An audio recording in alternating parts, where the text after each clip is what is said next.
बीवी हो तो ऐसी। सुबह का वक्त था, मैं ऑफिस के लिए लेट हो रहा था। अक्सर मैं सुबह जल्दी तैयार हो जाता हूँ, लेकिन कल शाम ऑफिस का बहुत काम था, इसलिए देर रात तक जागना पड़ा। जागने की वजह से सुबह लेट उठा, इसलिए ऑफिस जाने में देरी होने लगी। मैंने बाथरूम में घुसते हुए पत्नी को आवाज़ लगाई कि वह मेरे कपड़े तैयार रखे। मैंने बाथरूम में ज़्यादा समय नहीं लगाया और जल्दी से नहाने के बाद बाहर आ गया। मैंने अपने बिस्तर पर देखा तो वहाँ कपड़े नदारद में। मैंने गुस्से के स्वर में फिर से पत्नी को आवाज़ लगाई। शायद वह किचन में थी, मेरे लिए खाना तैयार कर रही होगी, इसलिए उसको मेरी आवाज़ नहीं सुनाई पड़ी। या फिर कुकुर की तेज सीटी में मेरी आवाज़ दब गई होगी। इस बार मैंने गुस्से के साथ और तेज आवाज़ लगाई, लेकिन किचन से बड़ा प्यारा से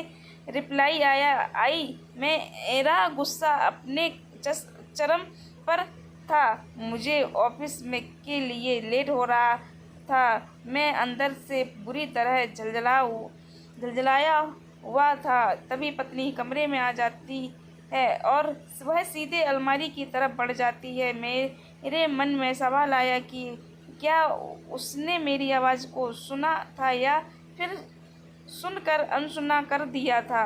फिलहाल जो कुछ भी हो, वह मेरी तरफ देखते हुए कपड़े बिस्तर पर रख देती है और वहाँ से जाने को होती है। अचानक से वह वापस आ जाती है और मुझसे बोली, अगर मैं तुम्हें किसी के साथ डिनर व फिल्म देखने के लिए बाहर जाने को कहूँ तो तुम क्या कहोगे? उसने पूछने का अंदाज थोड़ा अलग था।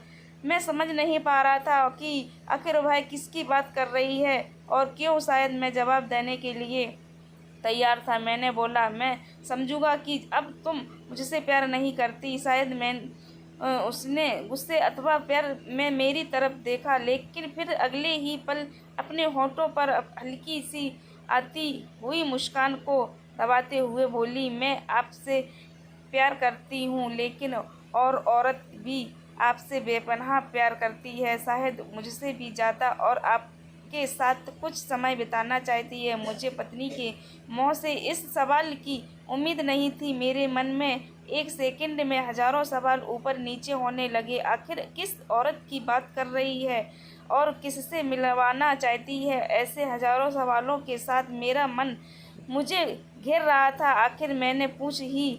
पत्नी ने बिना कुछ बोले एक तस्वीर की तरफ इशारा कर दिया। वह तस्वीर मेरी माँ की थी, जो मुझसे दूर रहती थी, जिसने कई महीनों से मैं मिला नहीं था। शायद काम की वजह से मैंने उन्हें फ़ोन भी नहीं कर पाया। मैं अपनी व्यवस्था के कारण उन्हें समय ही नहीं दे पा रहा था। मैंने पत्नी की तरफ देखा। पत्नी ने मुस्कुराहट के साथ मेरा मोबाइल मुझे थमा दिया। मेरी स्टोरी अच्छी लगे लाइक करना, कमेंट करना, प्लीज़ मेरे चैनल को सब्सक्राइब करना।